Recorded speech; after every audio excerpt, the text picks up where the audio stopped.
These people want a better life, and we just told them that they are going to stay where they are and that they don't deserve safety and dignity and security. And that's the message that our country sent to Muslims in America and Muslims all over the world.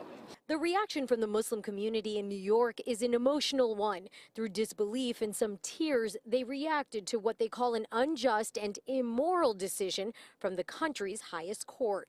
I can't keep up with calls of people from the Yemeni American community saying, what does this mean for us?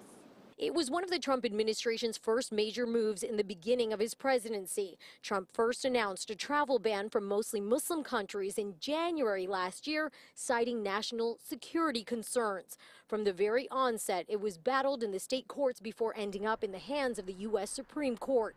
Today, 5 justices found in favor of the Trump administration and upheld their policy. This is like us living at the time of Supreme Court deciding on Japanese American internment or deciding on segregation or on slavery. Like, this is literally, we are living this time right now. Sarsour of Empower Change and co-organizer of the Women's March has been an outspoken critic of this administration and the so-called Muslim ban. Camille Mackler with the New York Immigration Coalition was at the forefront of No Ban JFK, an army of attorneys who flooded JFK to offer legal assistance to the many who found themselves caught in the chaos and confusion of the first travel ban.